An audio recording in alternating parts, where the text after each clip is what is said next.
Halo, perkenalkan nama saya Judith Cinca Salamur dengan NIM 2023-50033. Saya dari program studi statistika. Di sini saya akan menjelaskan materi tentang pandangan saya terhadap ekologi atau berbagai kerusakan alam yang dikritik secara Kristiani dalam pandangan orang Kristen. Di sini saya akan menjelaskan apa itu pengertian ekologi. Ekologi berasal dari bahasa Yunani yaitu oikos yang berarti rumah atau tempat hidup dan logos yang bermakna ilmu.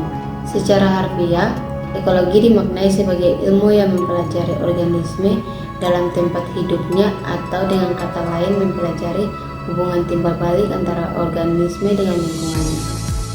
Penerapan ekologi pun bisa ditemukan dalam kehidupan sehari-hari, misalnya saja tentang cara binatang mencari makan, berkembang biak, hingga berinteraksi dengan lingkungan tempat tinggalnya.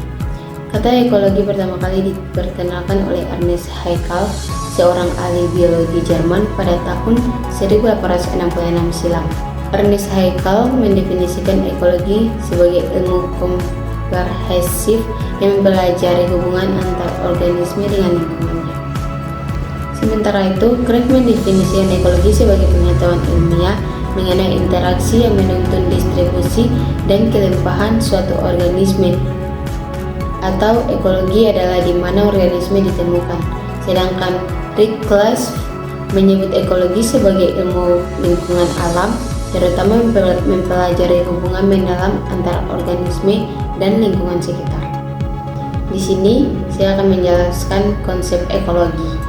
Konsep ekologi merupakan cabang ilmu yang mempelajari interaksi makhluk hidup dengan lingkungannya. Ada beberapa konsep yang menjadi bagian dalam ekologi. Yang pertama, lingkungan. Lingkungan merupakan suatu sistem kompleks yang berada di luar individu yang mempengaruhi organisme. Lingkungan dapat dikelompokkan menjadi dua, yaitu lingkungan abiotik dan lingkungan biotik. Yang pertama, komponen abiotik. Komponen abiotik meliputi benda tak hidup yang mempengaruhi semua makhluk hidup, di antaranya air, suhu, udara, tanah, cahaya, dan topografi. Yang kedua, komponen biotik. Komponen biotik adalah faktor hidup yang meliputi semua makhluk hidup di bumi, baik di tumbuhan, hewan, dan manusia. Di dalam komponen biotik ada pun peran dalam ekosistem. Komponen biotik dibagi menjadi 3 bagian, yaitu produsen atau penghasil, konsumen atau pemakan, dan decomposer atau pengurai. Yang kedua, ekosistem. Tentang mendefinisikan ekosistem sebagai salah satu unit ekologi yang di dalamnya terdapat struktur dan fungsi. Struktur yang dimaksud dalam ekosistem ini berhubungan dengan keanekaragaman spesies, sedangkan fungsi terkait dengan siklus materi dan arus energi melalui komponen ekosistem. Sementara itu, Odo mendefinisikan ekosistem sebagai setiap unit yang mencakup semua organisme atau komunitas di area tertentu yang saling berinteraksi dengan lingkungannya, sehingga terjadi aliran energi di dalamnya. Odo menyebutkan struktur ekosistem terdiri dari beberapa indikator yang menunjukkan keadaan dari sistem ekologi pada waktu dan tempat tertentu.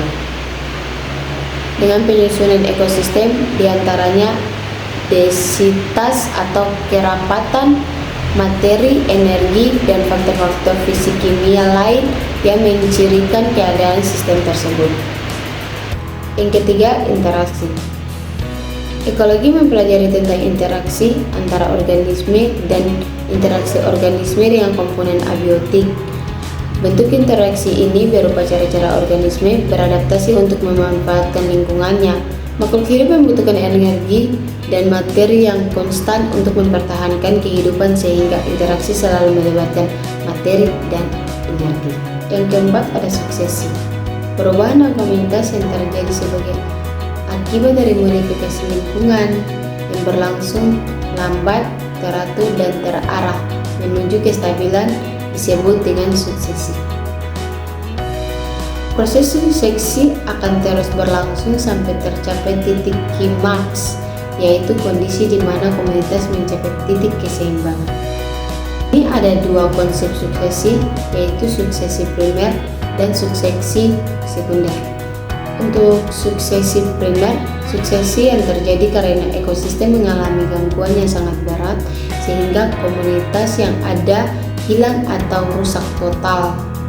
Misalnya peristiwa tsunami, letusan gunung berapi, aktivitas pertambangan, dan lain-lain. Yang kedua, ada suksesi sekunder. Suksesi sekunder terjadi pada ekosistem yang mengalami kerusakan, tetapi tidak total, masih ada yang tersisa. Misalnya kerusakan akibat banjir, kebakaran, tanah longsor, pembukaan lahan perkebunan, dan lain sebagainya. Di sini kita akan masuk dalam penjelasan ruang lingkup ekologi. Di sini ada beberapa ruang lingkup ekologi. Yang pertama, individu. Individu merupakan satuan organisme dari setiap jenis atau spesies tertentu pada suatu lingkungan. Contohnya seekor ikan, seekor burung, dan lain sebagainya. Yang kedua, populasi. Populasi adalah suatu kelompok dari individu-individu sejenisnya yang berada di dalam suatu tempat tertentu dan pada waktu tertentu. Contohnya populasi gajah, populasi burung, populasi rumput, dan lain sebagainya. Ketiga, komunitas. Komunitas adalah suatu kelompok makhluk hidup yang terdiri dari beberapa populasi dan saling melakukan interaksi antara satu dengan yang lain pada suatu tempat dan waktu tertentu. Misalnya komunitas padang rumput yang terdiri dari populasi rumput, populasi belalang, populasi burung, populasi ular, dan populasi lainnya. Yang keempat, ekosistem.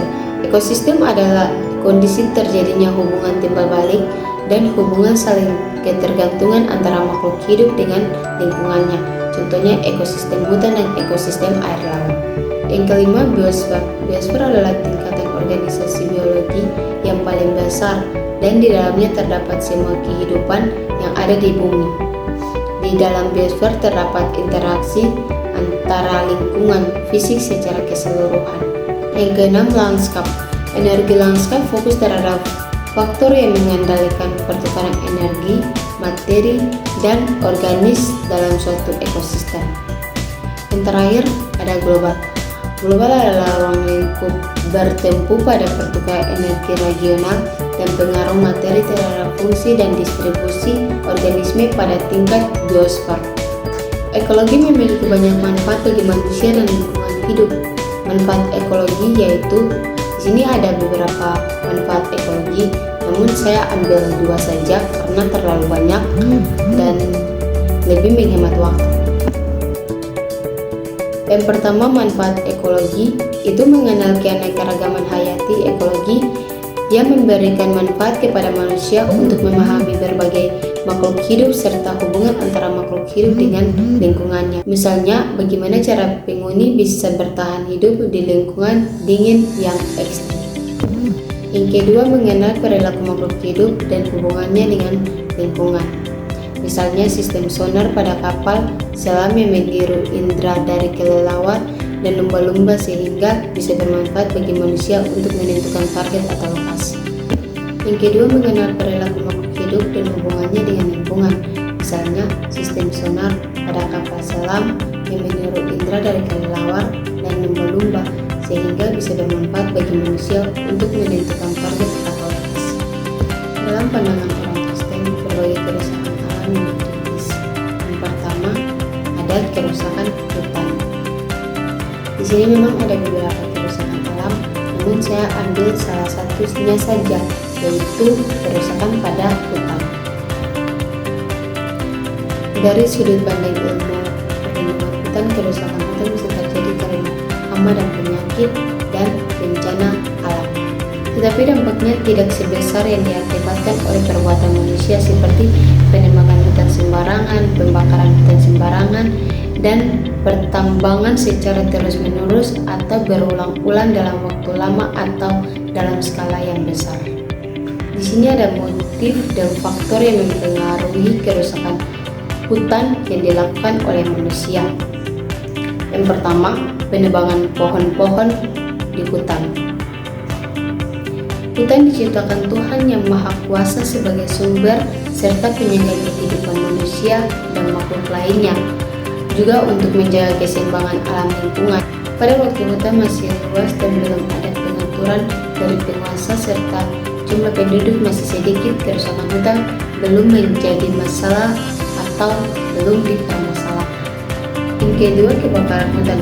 Kebakaran hutan dan lahan atau disebut dengan karhutla menjadi matinya pohon-pohon hutan semakin belukar, jasad training, kerusakan permukiman, bahkan kematian manusia dan fauna hutan. Karhutla yang luas juga menimbulkan polusi udara, emisi gas rumah kaca, kenaikan suhu udara, gangguan kesehatan, gangguan dan bahaya penerbangan serta aktivitas masyarakat. Di sini ada motif manusia merusak hutan dan faktor yang mempengaruhi. Pertama, motif merusak hutan. Pada mulanya manusia menebangi hutan tidak ada niatan atau menyadari bahwa perbuatannya berakibat merusak hutan. Niatnya hanya memenuhi kebutuhan hidupnya bertani, berkebun, bermukim untuk bertahan hidup, apalagi dirinya masih merasa hutan adalah ciptaan Tuhan yang Maha Esa. Apalagi dirinya merasa hutan adalah ciptaan Tuhan untuk kehidupan manusia. Kerusakan hutan menjadi lebih besar ketika penebangan pohon dilakukan secara ilegal dalam jumlah besar dengan menggunakan alat penebangan dan sarana angkut mekanis untuk mensuplai bahan baku industri dan pasar kayu ilegal. Di sini ada dampak kerusakan hutan. Yang pertama, dampak dari kerusakan hutan sebenarnya masyarakat sudah ada yang mengetahui dari yang paling sederhana, yaitu jika hutan gundul akan mengakibatkan banjir, erosi, tanah longsor, sampai kesulitan mendapatkan air yang cukup untuk pertanian dan air minum di musim kemarau. Tetapi kebanyakan manusia tidak peduli dan terus saja beraksi melakukan perusakan hutan langsung atau tidak langsung. Dengan berkembangnya ilmu pengetahuan dan teknologi, dampak negatif dari kerusakan hutan semakin banyak diketahui dan dirasakan, adanya dari yang ringan hingga yang paling berat atau korban manusia meninggal.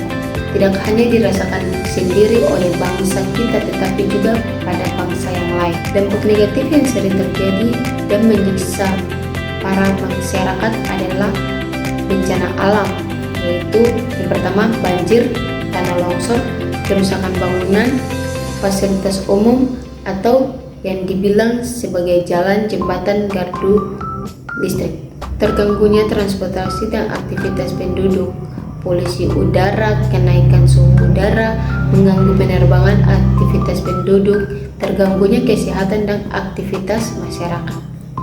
Adapun upaya-upaya penanggulangan kerusakan hutan, yang sudah lama otoritas pengelolaan hutan berupaya untuk mengurangi kerusakan hutan dan dampak negatif yang ditimbulkannya sesuai dengan zamannya, kemampuan organisasi dan pembiayaannya. Upaya tersebut dapat digolongkan dalam 3 hal pendekatan, yaitu pendekatan silvikultural, pendekatan yuridis dan polisional, dan pendekatan sosial. Di sini saya mengambil salah satu pendekatan, yaitu pendekatan silvikultural. Di sini yang dimaksud dengan pendekatan silvikultural adalah upaya penghutanan kembali hutan yang rusak dengan penerapan sistem dan teknik silvikultural yang dilakukan seperti sistem tebang pilih dengan permudahan alam atau TPPA, tebang habis dengan permudahan alam atau THP atau THPA, tebang habis dengan permudahan buatan atau THPB, tebang pilihan tanam jalur atau TPTJ. Dalam pandangan orang Kristen, berbagai kerusakan alam yang dikritis termasuk deforestasi, kerusakan hutan, pencemaran lingkungan, dan degradasi ekosistem. Mereka menekankan perlindungan lingkungan sebagai bagaimana integral dari iman dan spiritual mereka. Pandangan ini didasarkan pada teologi Kristen yang menganggap kerusakan lingkungan sebagai ancaman serius dan mengkritis praktik-praktik yang merusak ekosistem. Selain itu, orang Kristen juga menekankan pentingnya membangun motivasi etis dan paradigma lingkungan dalam menjaga kelestarian alam. Dengan demikian, pandangan orang Kristen terhadap kerusakan alam menegangkan pentingnya menjaga kelestarian lingkungan sebagai integral dari iman dan spiritual kita semua. Sekian dari pembahasan saya tentang materi ekologi, dan kalau ada kata atau kalimat yang salah, saya mohon maaf. Terima kasih.